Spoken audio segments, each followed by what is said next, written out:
wasiojali watu. Maana Biblia inasema wako wachungaji wa aina tatu. Wako wachungaji wa mishahara, hawahurumii uhai wa kondoo. Yeye anachojua tu, nitahubiri somo fulani, baada ya hapo tarehe 30 ikifika na mshahara wangu. Ni kazi ya ajira. Huo tunaita ni utumishi kama kazi ya ajira, ni sawa na ajira zingine, ni sawa na ajira zingine. Kwa hiyo wewe uje kanisani, shauri yako. Uje umelewa ni wewe, uje umevuta bangi ni wewe, uje umezini ni wewe, uje umejaa umbea ni wewe, uje na uchawi ni wewe. Anachojua yeye, nimekabidhiwa kuchunga kundi na mwisho wa mwezi na mshahara.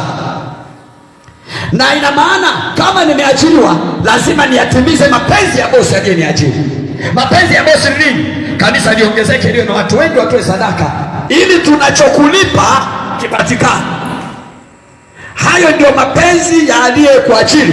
Ndio maana Biblia inasema nyinyi ni wachungaji wa mshahara, hamhurumii kundi la Mungu. Kuna hilo. Lakini kundi la pili hawajaajiriwa, wamejiita wenyewe. Wamejiita.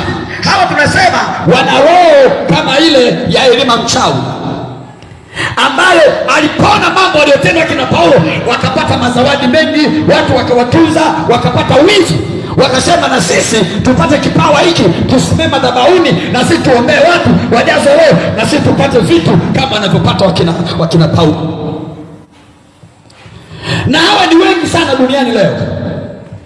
Na ndio maana kunakuwa na ushindani na kupigana vita na majungu na nini, kwa sababu watu wapo waliojiita wanashindana ili wapate vitu vya dunia hii, ambavyo Biblia inasema ni vitu vya kuharibika, wala havina thamani mbele za Mungu.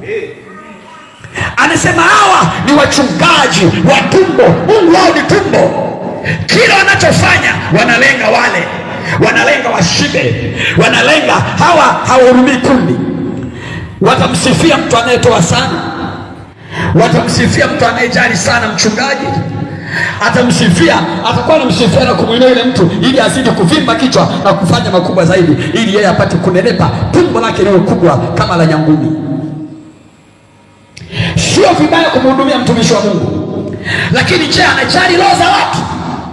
Je, hata yule anayetoa akitenda dhambi atamkemea au ataogopa kumpoteza kwa sababu ndiye mfadhili mkuu wa hela? Libaba lile lizizi tu, lina wanawake karibia 6 na wote limeoa, la Afrika linatoa, likizikia kuna ujenzi wa kanisa linatoa mifuko 8. Hamwezi kulikemea kwa sababu mshirika mmoja tu kutoa mfuko mpaka miezi 3. Leo analeta 2,000, kesho analeta 1,500, kesho analeta 3,000. Kwa hiyo lile nikisema watu nasema mimi mchungaji nitaleta mifuko 7. Wiki hii na wiki ile nitaleta 7 na wiki ile 7. Hili ni Bwana likitenda dhambi, huwezi kulikemea. Kwa wachungaji wa mshahara, wa tumbo na wa mshahara, hawezi kukemea wa aina hii. Hata wa Bwana likiwa ni lichawi, hawezi kulikemea. Hata kama utakaa nalo kaskari na nuka kagongo kwa mbali, huwezi kulikemea. Kwa sababu unawaza likiondoka hili jamaa kuna mambo yataharibika.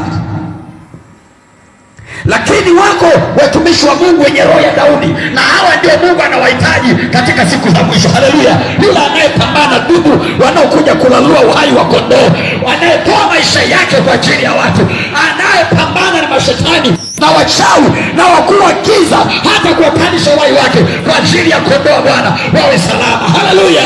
Amina. Haleluya, haleluya. Hawa ndio Mungu anawafurahia. Hawa ndio watumishi wa Mungu. Ndio maana maandiko yanasema siku za mwisho kuna watu watakuja, watakuwa wanasema Bwana, kwa jina lako tulitoa pepo. Yesu atasema ondokeni kwangu siwajui kama. Ondokeni kwangu siwajui kama. Na hii ndio maana watumishi wa Mungu sasa tunashauriwa kufanya kazi, kufanya shughuli yoyote inayokupa kipato, ili uondokane kutegemea hela ya washiriki. Wasije wakakukontrol, wakaingia wengine ambao nia yao ni shetani na mauti, wakataka kigwa kugeuza moyo wa Mungu uwe wa namna ulimwengu tu. Kwa nini? Usuna hela zako. Kwa hiyo unajua huyu akihubiri mambo ya ajabu Jumapili fulani atuendi tuone sadaka atatoa wapi.